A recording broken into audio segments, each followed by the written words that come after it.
Muchas gracias. Buenas tardes. Buenas tardes a doña Marta Iris Muñoz Cascante, directora de la Defensa Pública de Costa Rica. Yo quisiera iniciar mi disertación felicitando a doña Marta Iris y al Cuerpo de Defensores Públicos de Costa Rica. Son un ejemplo no solamente dentro de nuestro país, sino también a nivel iberoamericano y mundial. Quisiera señalar que cada vez que tengo oportunidad de decirlo, indico que la defensa pública es tan valiosa que si algún día yo fuese imputada, me encantaría que me defendiera un defensor público. Y creo que es un reconocimiento y un merecimiento que hay que hacer para ese trabajo tan profesional en derechos humanos que realiza la Defensa Pública de Costa Rica. También señalar que no solo como derecho humano fundamental, en el que se indica que la defensa es precisamente eso, un baluarte de la garantía de los derechos fundamentales en el debido proceso, haría posible que en el caso costarricense se hubiese avanzado tanto que seamos ejemplo, como lo digo, a nivel iberoamericano y a nivel mundial.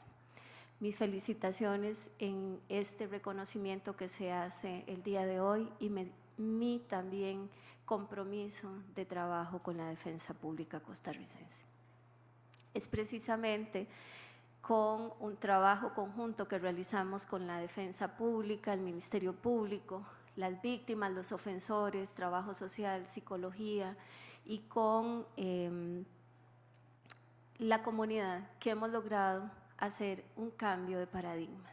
Y el día de hoy voy a hablarles precisamente sobre eso. La justicia restaurativa, del paradigma mecanicista al paradigma holístico e integrador.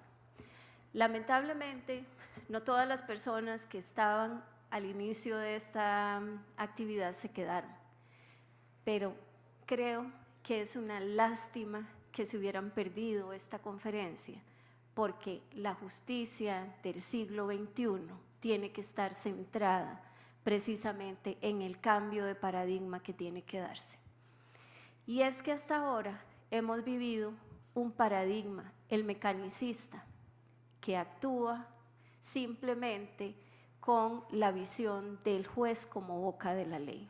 Pero ahora tenemos que cambiar ese paradigma para integrar otros conocimientos derivados ya no solamente del derecho, sino también de la ciencia y que tienen una importancia fundamental en la cultura nacional y en la cultura jurídica.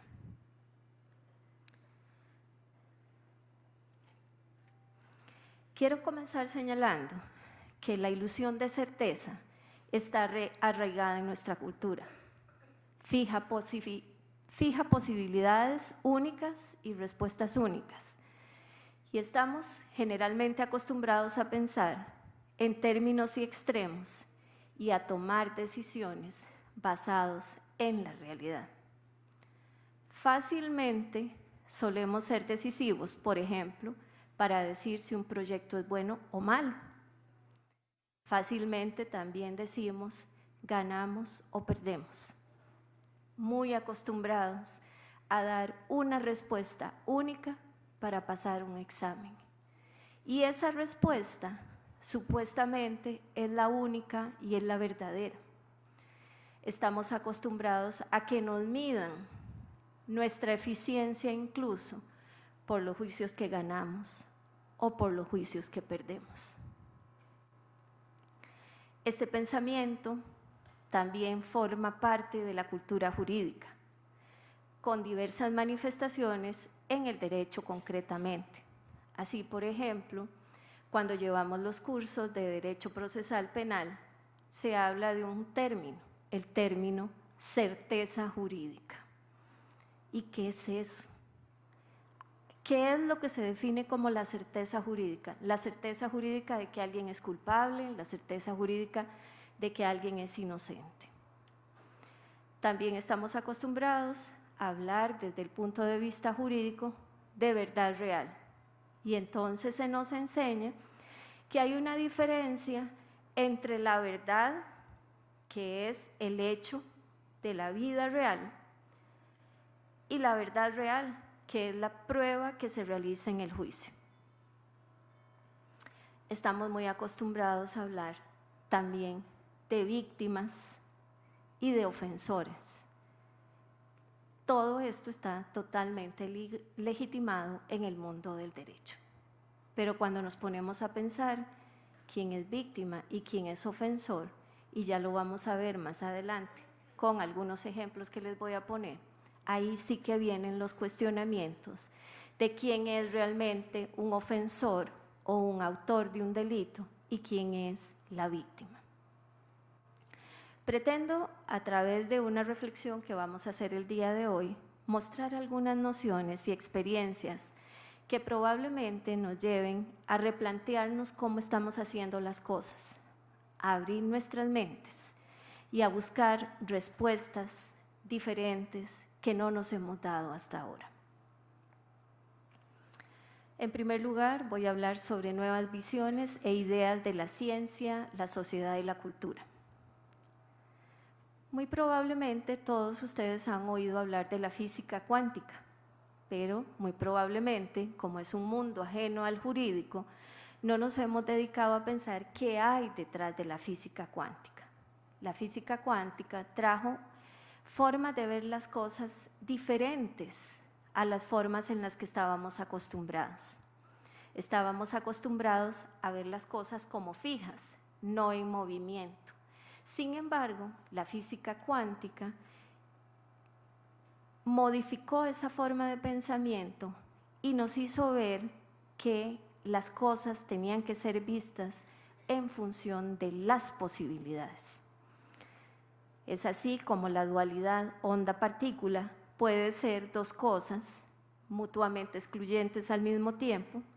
Todo depende de la observación, que es la que fija la posibilidad única. Es decir, entonces, que todo depende de nuestro papel de observadores. Por ejemplo, y aquí es donde ya nos vamos a ir entendiendo. Una persona sustrae un paquete de carne de un supermercado. Es una persona que satisface una necesidad básica, alimentarse, pero también es un delincuente si lo descubren. Entonces no hay una posibilidad única, hay múltiples posibilidades. Todo depende del observador que está viendo el asunto en un determinado momento histórico. Y esto es importantísimo porque cambia totalmente la forma de ver las cosas. Hemos tenido oportunidad de hablar del famoso caso de la sustracción de carne en el supermercado. Este caso fue tan famoso que llegó hasta la Sala Tercera de Casación Penal, donde se conoció que finalmente arrancar o desprender el cintillo que identificaba el caso de la carne o el control de seguridad, determinamos en ese momento que no era fuerza sobre las cosas. Determinamos simplemente que eso era un movimiento sencillo que no implicaba realizar fuerza sobre las cosas y que finalmente entonces el caso iba a encuadrar ya no en el tipo penal de robo agravado, sino que podía ser un hurto simple. Pero ese mirar las cosas, ese volver a ver lo que está pasando en una situación en concreto, desde el punto de vista jurídico, fue la adecuación típica de un hecho. Pero si lo vemos desde la otra óptica, desde la óptica del cambio de paradigmas, entonces vamos a observar una serie de cosas que están alrededor. Cuando se discutió ese caso en la Sala Tercera, tuvimos la oportunidad de valorar una serie de cosas que estaban en el entorno.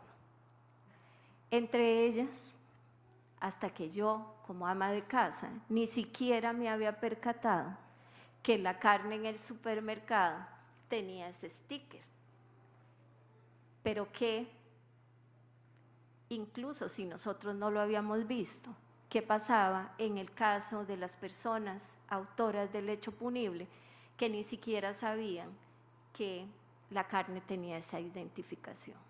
Y mucho menos que estaban siendo observados en todo el movimiento que estaban realizando. Eso no sale finalmente a la luz pública. Lo único que sale a la luz pública es el caso resuelto en casación. ¿Qué valoramos también ahí, previo a la resolución del caso? Y fue lo que me llevó finalmente a solicitarle al Departamento de Planificación, porque fui yo quien se lo solicitó, que hiciera un análisis de cuánto costaba un caso como el del robo de unos bistecs en un supermercado, llevado hasta la sala de casación, con todas las vías de impugnación que implicaba esto, que fueron tribunal de apelación, bueno, juicio, tribunal de apelación y tribunal de casación finalmente, para llegar a unos costos de la administración de justicia altísimos, 6 millones de colones invertidos para la investigación de un robo de carnes en un supermercado que costaba, cuya carne o cuyo precio, porque eran de los bistecs más caros, costaban 4.000 colones. No había una relación entre una cosa y la otra. Entonces ven cómo si hay múltiples posibilidades y múltiples formas de ver las cosas, y que son los observadores los que vamos a determinar cuál va a ser la respuesta en un caso concreto. Bueno, hemos aprendido entonces que las partículas subatómicas, volvemos otra vez al inicio de mi conferencia, no son cosas, sino interconexiones entre cosas y estas. A su vez, estas son interconexiones entre otras cosas y así sucesivamente. Es decir, que nunca terminamos con cosas, sino que terminamos con interconexiones. Estas interconexiones también nos llevan a plantearnos cómo incluso un hecho delictivo puede tener una incidencia en la libertad de comercio, puede tener una incidencia también en la inequitativa distribución de la riqueza en un país como el nuestro, o incluso en la inequitativa satisfacción de demandas que algunas personas quisieran tener en términos, y qué es lo que está ocurriendo en algunos de los fenómenos sociológicos de nuestro país. Porque, por ejemplo, tuvimos acceso a un estudio en penal juvenil, donde se logra determinar que las personas menores de edad ligadas al crimen organizado ahora no les importa morir jóvenes. Lo importante es satisfacer las necesidades que tienen ellos. ¿De qué?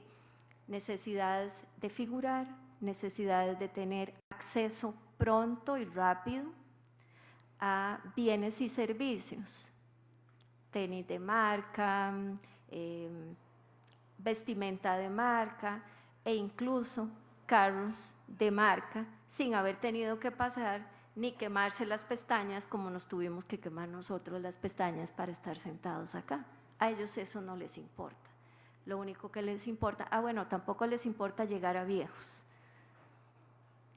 Se les preguntó incluso en este estudio que hizo el Viceministerio de Paz, que fue presentado en el Consejo de la Niñez y la Adolescencia este año, se les preguntó que si, bueno, ellos tenían alguna aprehensión por llegar a ser personas adultas mayores y dijeron que no les interesaba, que cuidar a esos ancianos, ¿para qué? Que era mejor vivir unos años pocos, pero obtener todo lo que ellos querían pronto.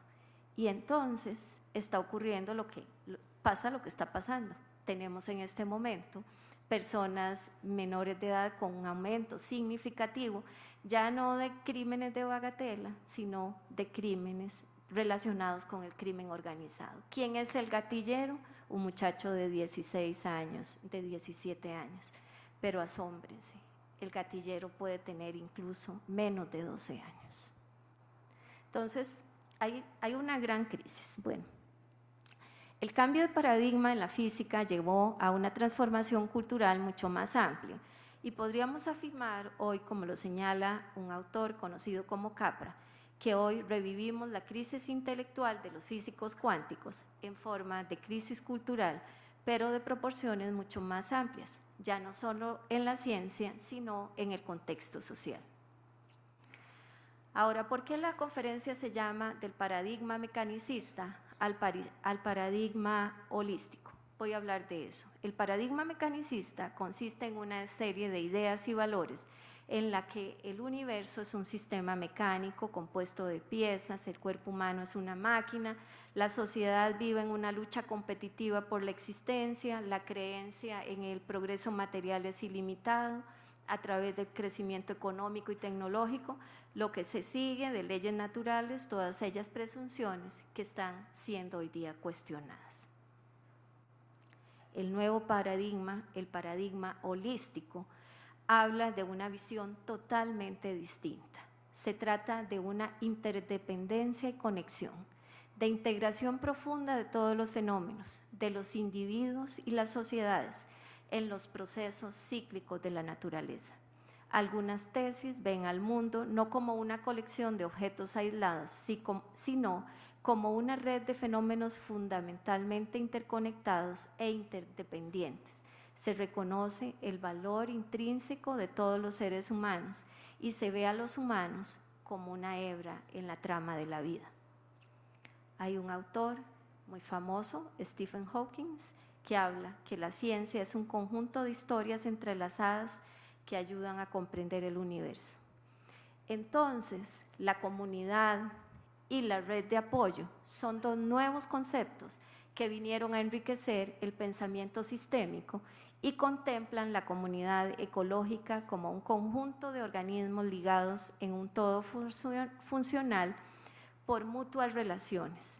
La trama de la vida es una idea que comunica el entretejido y la interdependencia de todos los fenómenos. Es decir, que al final todo está interrelacionado.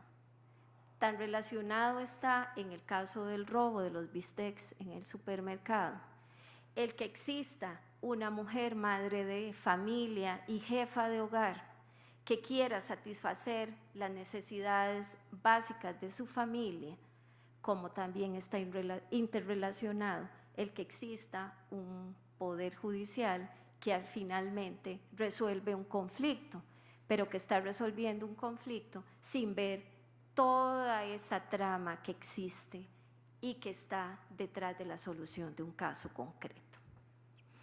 Siempre me gusta recordar lo que ya hace muchísimo tiempo dijo un jefe, el gran jefe Seattle, de la tribu de Mawish, y abro comillas, dice: esto sabemos, todo está conectado como la sangre que une a una familia.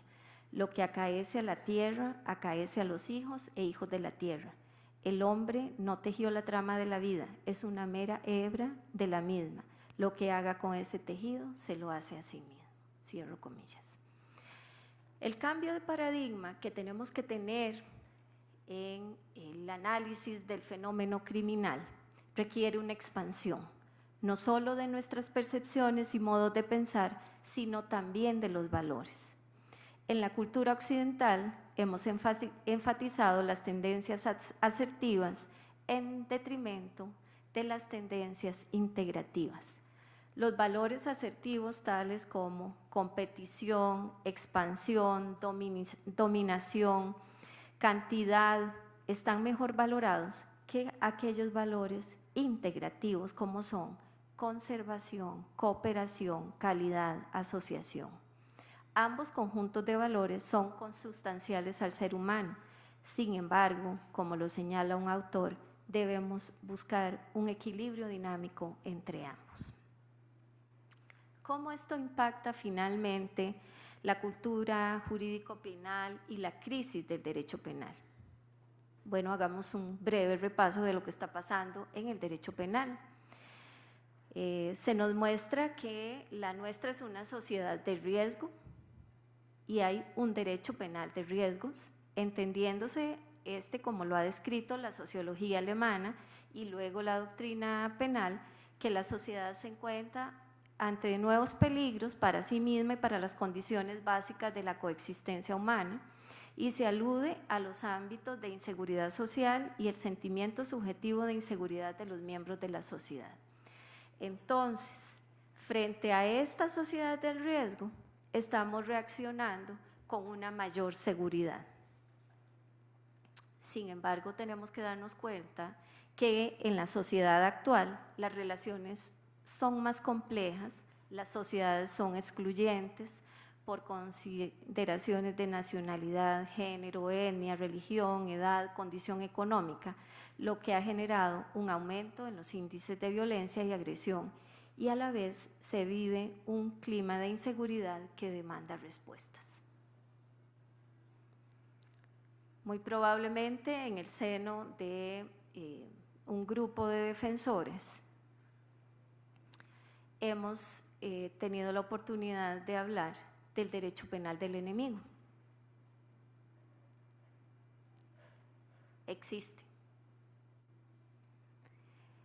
Este derecho penal del enemigo se nutre de la cultura del miedo y de un reclamo generalizado de la ciudadanía de inseguridad en la casa, en el barrio, en las carreteras, produciendo el fenómeno de protección a cualquier costo.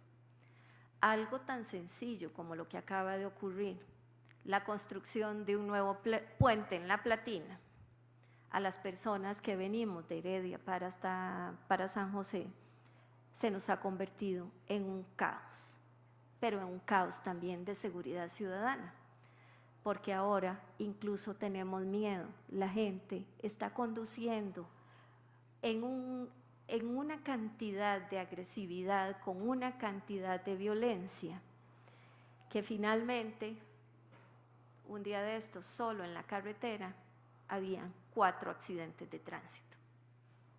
Entonces, vean cómo todo está interconectado. Finalmente decimos nosotros, bueno, un tema de La Platina, sí, nos están construyendo un puente nuevo, y finalmente cómo eso tiene una incidencia en los fenómenos criminales o en los aumentos de la violencia y por ende en el tema de la seguridad ciudadana y finalmente en el tema criminal.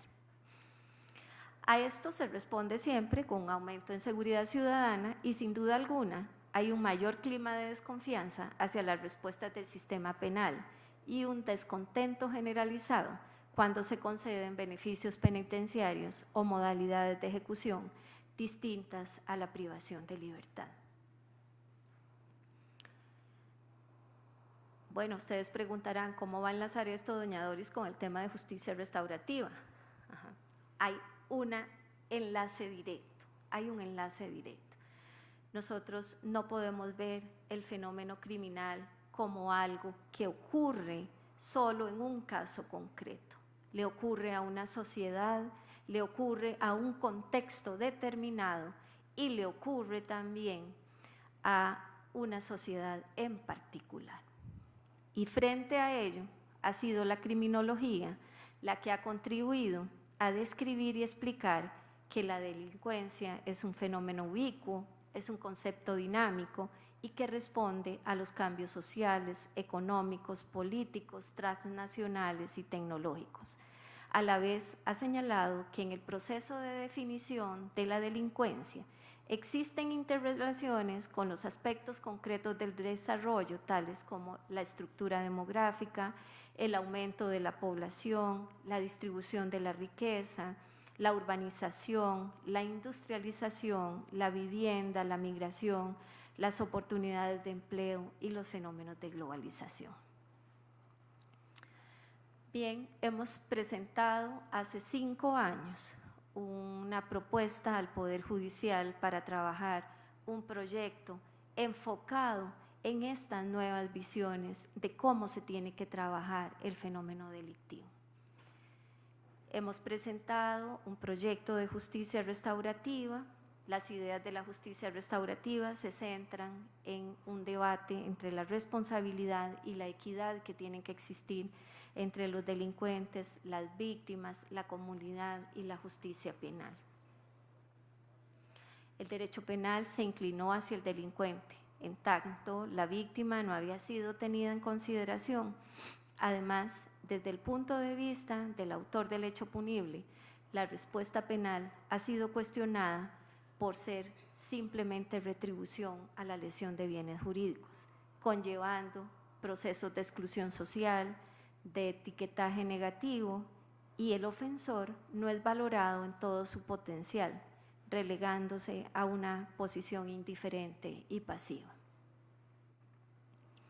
Es por ello que, siguiendo lo que Naciones Unidas ha hecho en diferentes estados y en diferentes estudios, porque no solamente lo ha hecho en ONU-DC, sino también en propuestas concretas para trabajar justicia restaurativa, viendo precisamente esto, que hay una negación del ser humano en realidad cuando nosotros vemos el fenómeno criminal.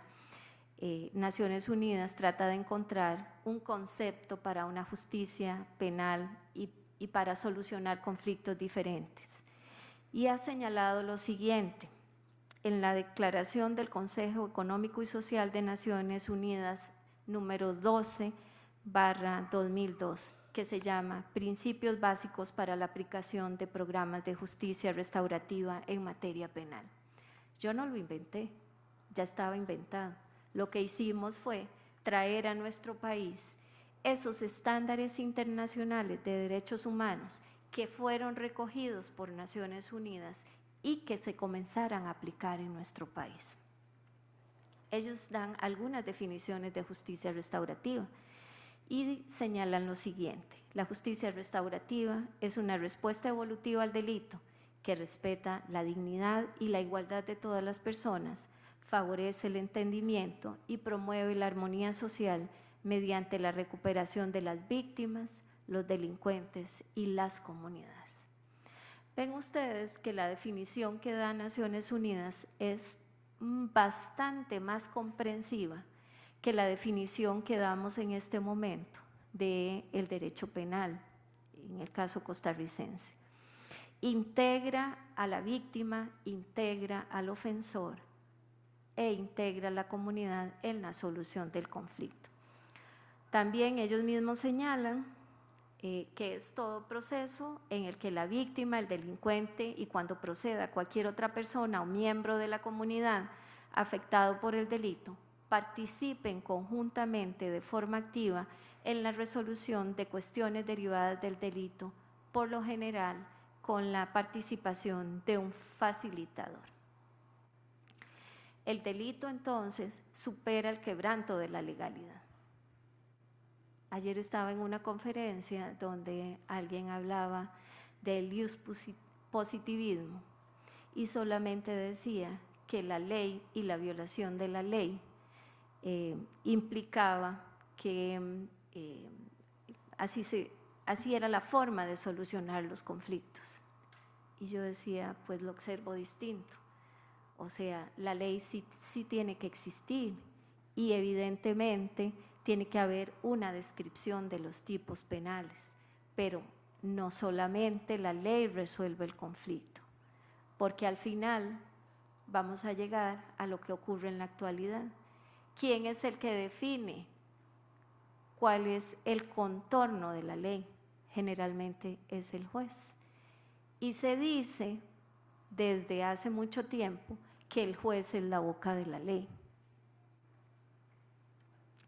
El papel de la justicia consiste entonces en reparar los daños que se causan mediante un proceso donde los actores centrales son la víctima, el ofensor y la comunidad afectada. Con ello se alcanza una mayor satisfacción para la víctima, para los delincuentes, una menor reincidencia, porque se logran proyectos de vida y se logran decisiones óptimas en términos de eficiencia, eficacia y celeridad en comparación con los métodos de justicia tradicional. Bueno, presentamos un proyecto para ser aplicado por el Poder Judicial. La persona que ha sido homenajeada el día de hoy, don Luis Paulino Mora, creyó en que podíamos hacer este cambio de paradigma y cuando yo llegué con las ideas me dice, sí, esto realmente potenciaría una mayor humanización de la solución de los conflictos y planteamos ese cambio de paradigma. No ha sido fácil. Quiero decirles que la Defensa Pública ha colaborado en este proyecto. En otros países han sido los líderes, en el nuestro no. El líder ha sido el Ministerio Público. Sin embargo, la Defensa Pública ha colaborado y ha coayudado en el proyecto. Y esto hay que decirlo en razón de lo siguiente: cambiar la cultura judicial o la cultura en términos de que podemos ver esto ya no como los que ganan y los que pierden, porque todos ganamos y perdemos de alguna forma. No es tan fácil ni tan sencillo. Cambiarnos el chip que tenemos incorporado, punitivista, para un chip reparador y restaurador, no es tan fácil tampoco, porque en nuestra cultura está arraigado ganar o perder, no está arraigado reintegrar, no está arraigado resocializar, no está arraigado recomponer. Lo único que está arraigado es ganar o perder. Pero resulta ser que cuando nosotros trabajamos con las personas, cuando trabajamos con los imputados o con los ofensores penales juveniles, nos damos cuenta que había muchas falencias, muchas faltas que ellos necesitaban superar. Algunas de estas falencias o faltas son económicas, educativas, de habilidades sociales, habilidades para la vida, etcétera, e incluso hasta la generación de los proyectos de vida para el futuro. Y esto se los digo luego de que hemos trabajado con múltiples ofensores, donde ellos nos están contando qué pasó con sus vidas. Entonces ya no se trata simplemente de ganar o perder, sino de cómo podemos trabajar con esta persona para que esta persona pueda salir adelante y que no necesariamente regrese al sistema de administración de justicia. Eso es un valor agregado si no regresa a la administración de justicia, pero lo importante es que lo escuchamos, supimos qué pasaba en su caso concreto. Voy a contarles la experiencia que tuvimos en penal juvenil en un caso concreto, cuando un grupo de 25 muchachos fue abordado a través de una ONG que se llama Surgir. Con este grupo trabajamos a estos 25 muchachos y logramos que 2 de ellos hoy sean medallistas nacionales. Entonces, algo estaba pasando en esas vidas de esos jóvenes que no permitía que salieran adelante, pero que finalmente, después de una intervención que se hace con trabajo social, psicología, con su familia, etcétera, logran encontrar ese norte que requerían. El trabajo que se hizo con ellos fue orientado por trabajadores sociales y psicólogos, pero lo más importante es que la respuesta no vino de esos trabajadores sociales y psicólogos, vino del grupo de iguales, es decir, de los otros 25 muchachos que estaban en el grupo. Juntos se autosostenían, se autoprotegían y decían cómo tenían que salir adelante. Finalmente, como les cuento, en esa experiencia, los 25 lograron encontrar una actividad diferente y se les permitió no seguir en sus carreras delictivas. ¿Ganancias para el país? Sí. Ganancias en términos de el trabajo responsable que hicimos con cada uno de estos ofensores también. ¿Cómo lo logramos? Con alto apoyo y alto control. Esa es la filosofía que está detrás de la justicia restaurativa. Pero cuando nosotros hablamos de alto control, entonces saltan los de la criminología crítica y dicen, pero eso es la ampliación de las redes de control. Las personas pueden salir solas de esto. Yo no sé cómo podrían salir solas estas 25 personas menores de edad, que en lugar de ir a una cárcel, tuvieron este tratamiento y pudieron salir de ese impasse en el que se encontraban. De hecho, cuando nosotros observamos en penal juvenil cuál es la experiencia que tenemos, ya no se trata de un padre y una madre, la integración sociofamiliar costarricense. Ahora nos encontramos que hay 13 diferentes formas de familias en Costa Rica y que nuestros jóvenes de 12 a 35 años, porque esa es la edad de la juventud ahora, resulta que se están integrando en 13 grupos diferentes, en 13 formas diferentes de familia, donde ya no es aquella familia monoparental que integraba y que cuidaba a sus hijos y que le daba la comida, la alimentación, la educación y la formación a las personas menores de edad, sino que encontramos muchas formas de familia, algunas de ellas en las que los ofensores son precisamente el jefe de la familia. Bueno, la justicia entonces restaurativa se plantea en el Poder Judicial costarricense como una herramienta alternativa a los procesos tradicionales de justicia retributiva, con una solución integral del conflicto, creando entonces una cultura de paz que impacta cuantitativa y cualitativamente la forma de solución de conflictos. Se hace a través de una reunión restaurativa. Tanto la judicatura como el Ministerio Público, la víctima y los equipos psicosociales se reúnen en esta reunión restaurativa y juntos tratan de solucionar el conflicto. Lo que parecía ser una quimera es hoy una realidad. El caso penal puede ser solucionado con otra visión, la restaurativa. Lo tenemos documentado con cambios en la metodología de trabajo, en las experiencias de las personas y sujetos procesales, en las interconexiones entre las personas, la sociedad civil, las redes de apoyo y las comunidades. Cuando creamos este proyecto, en el 2012, bueno, pensábamos podíamos hacerlo contando con los operadores jurídicos, pero probablemente la sociedad civil no iba a tener una respuesta que permitiera que hiciéramos esto una realidad. Pero nos llevamos un palmo de narices, porque resultó que la sociedad civil sí está interesada, lo cual derriba otro prejuicio que nosotros teníamos, en el sentido de que la sociedad civil sí tiene interés en participar en esto. Tenemos en este momento más de 600 redes de apoyo interinstitucional para personas adultas. Y en el caso de penal juvenil, tenemos 700 redes de apoyo para personas menores de edad. Esto está funcionando en 5 equipos que tenemos en distintos lugares del país, en penal de adultos. Ahora hemos abierto uno en el segundo circuito judicial, para trabajar tanto en penal ordinario como en flagrancia. Y también tenemos unos pequeños proyectos en penal juvenil, contrario también a la praxis internacional de que esto iba a tener una gran acogida en penal juvenil.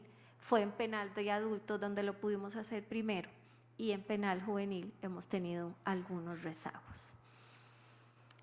Otra vez el tema de los paradigmas tan arraigados en la cultura. Es mejor que no intervengan en nada. Sí, pero cuando no se interviene en nada, la persona menor de edad que no tiene ahora ese soporte y ese apoyo, simplemente lo que ocurre es que inicia la carrera delictiva. Y si antes hablábamos de universidades del crimen, hoy día tenemos que hablar de escuelas y colegios del crimen. Bueno, como ya me acaban de decir que queda poquito, voy a decirles algunos datos que me parecen interesantes. Programa de Justicia Restaurativa trabaja en 3 áreas de trabajo: penal de adultos, tribunales de tratamiento de drogas y penal juvenil. ¿Cuáles son los resultados que hemos tenido? En tratamiento de drogas bajo supervisión judicial. Había una tarea pendiente en el caso costarricense. Las personas que cometen delitos bajo la influencia de las drogas tendrían que ser considerados, de acuerdo a la doctrina penal, con una imputabilidad disminuida o con algún tema relacionado con la imputabilidad, o sea, sin imputabilidad, inimputables. Sin embargo, la doctrina costarricense y la jurisprudencia ha señalado lo contrario, ha señalado que existe una actio libera in causa y que entonces esto funciona, el reclamo se hace antes de ponerse en el consumo de drogas. Pero tenemos un problema, muchos de los asuntos están relacionados con el abuso de drogas. Es así que creamos, junto con el apoyo de la OEA, con el CICAD, el abordaje en tribunales de tratamiento de drogas, y hemos tenido 98 casos asumidos a través de tribunales de tratamiento de drogas con justicia restaurativa. 3 graduaciones ya donde personas han logrado dejar las drogas. No fueron a la cárcel, eso es algo muy importante, no fueron a la cárcel, sino que se abordaron así. Se valoró también cómo se sentía la gente en el servicio que brindaban en tratamiento de drogas y se indicó por parte de ellos en un 77% que ellos estuvieron de acuerdo en este abordaje, y un 23% no es que no estuvo de acuerdo, es que estaba parcialmente de acuerdo.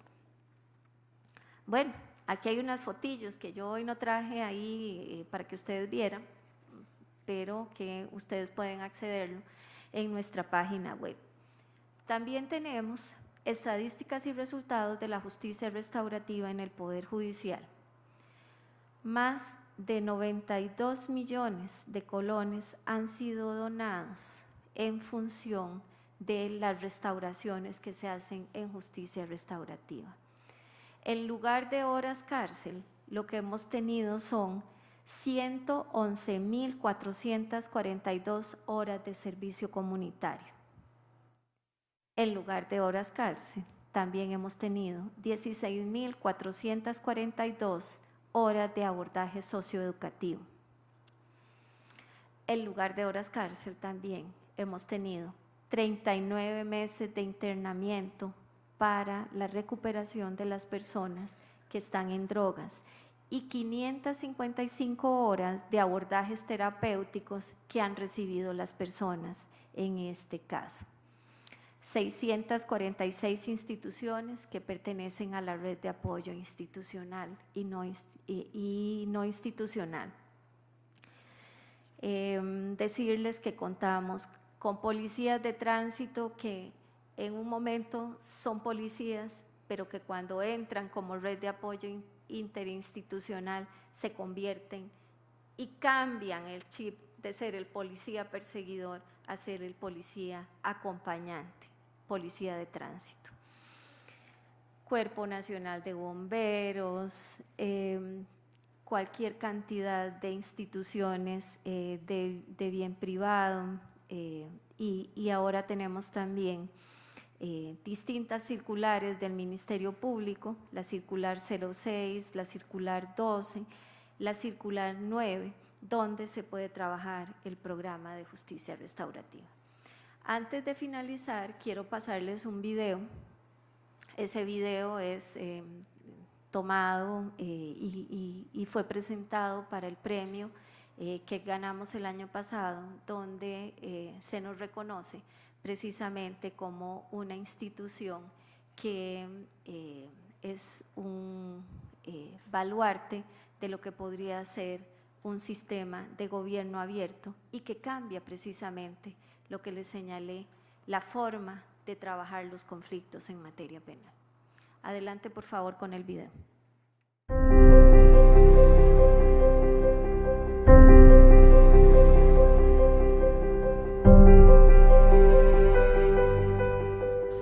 Centrar la acción de la Administración de Justicia en el desarrollo humano sostenible y en proveer soluciones innovadoras, colaborativas, transformadoras del servicio público son la razón de ser del Programa de Justicia Restaurativa del Poder Judicial de Costa Rica. La ciudadanía pretende en la actualidad respuestas prácticas, eficaces y accesibles frente a la conflictividad social y la violencia en sus distintas manifestaciones, para alcanzar el pleno potencial humano y contribuir al mayor bienestar posible. La Costa Rica del siglo XXI necesita de acciones sostenibles en pro de una sociedad pacífica basada en la justicia, la equidad, la tolerancia, la apertura e inclusión, adaptándose a los nuevos retos y oportunidades de la sociedad actual. El programa garantiza el acceso público a la información con datos de calidad accesibles, oportunos y fiables para la toma de decisiones. Incorpora indicadores de gestión, siendo los más representativos participación comunitaria, nivel de satisfacción de las personas usuarias, reparación de los daños y resultados de los abordajes socioeducativos y terapéuticos, proporcionando un valor agregado a la Administración de Justicia. Además, contribuye a la sostenibilidad medioambiental a través de la oralidad y de los sistemas electrónicos con una menor utilización de papel.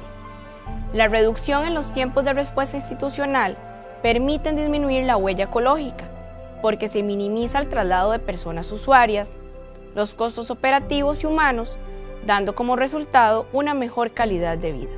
Este es un programa en desarrollo enfocado en 3 áreas: penal, penal juvenil y tratamiento de drogas bajo supervisión judicial. Se trata de una forma de solución de conflictos más cercana a la realidad, enfocada en las relaciones humanas dañadas.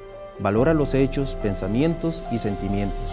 A partir de ese diálogo, la persona imputada asume su responsabilidad en la reparación del daño a la víctima y a la comunidad, evitando la impunidad. Incluye a las poblaciones en condición de vulnerabilidad, acercándose a sus territorios, comunidades, respetando su cosmovisión y sus particularidades. Disminuye la desigualdad etaria, de género, étnica, entre otros. En este proceso se ha articulado la colaboración público-privada, permitiendo que las prácticas restaurativas vayan más allá del ámbito judicial, impulsando esfuerzos similares de resolución de conflictos a nivel comunitario y estatal. La resolución del caso judicial es pronta, con un promedio de duración de 1 mes.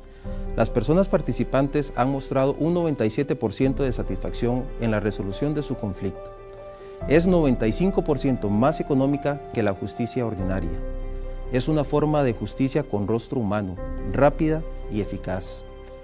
Ha sido declarado de interés institucional, responde al plan estratégico del Poder Judicial y a los objetivos de desarrollo sostenible, mejorando la calidad de vida de la ciudadanía.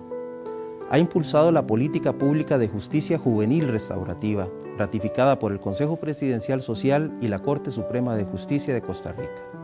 Es un referente a nivel latinoamericano.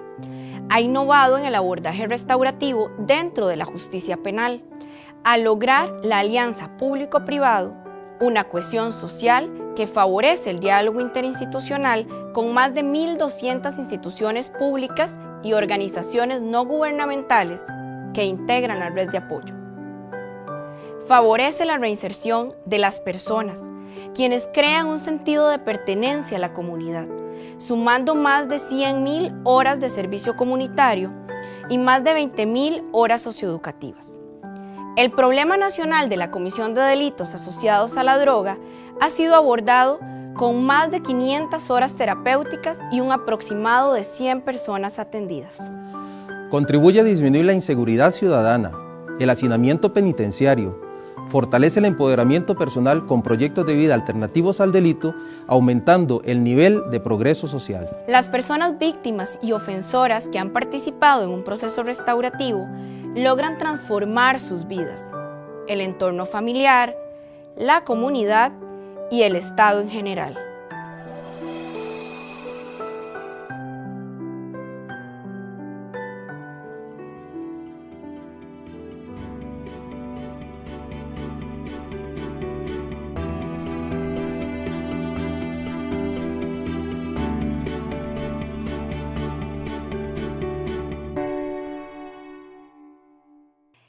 Hay algunas conclusiones que yo quería terminar diciéndoles.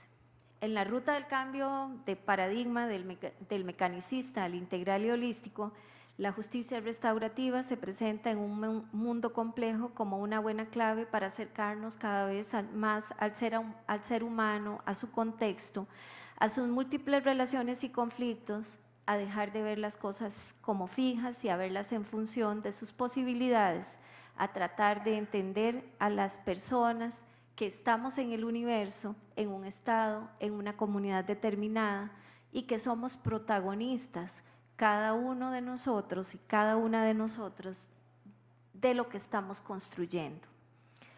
Es posible creer en una justicia real, en una justicia verdadera, que sea capaz de comprender la riqueza y la diversidad que nos caracteriza como seres humanos, que en la actualidad globalizada nos conduce a la promoción del bien común, que reconoce las similitudes de la condición humana compartida y aprecia las diferencias en un compromiso hacia el desarrollo y la justicia.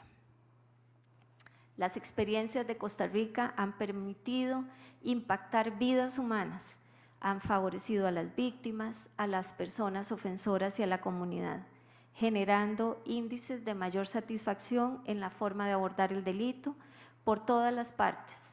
Han disminuido la brecha de pobreza, porque cada vez que una persona sale del delito y no tiene que entrar a una cárcel, la brecha de pobreza aumenta por cada una de esas personas. Hay un efecto multiplicador cada vez que una persona logra encontrar un proyecto de vida. Al reintegrar a las personas ofensoras a la comunidad mediante la construcción de planes reparadores, socioeducativos, terapéuticos, que brindan esas instituciones que integran la comunidad, que fomentan proyectos de vida personales y en algunas ocasiones movilidad laboral.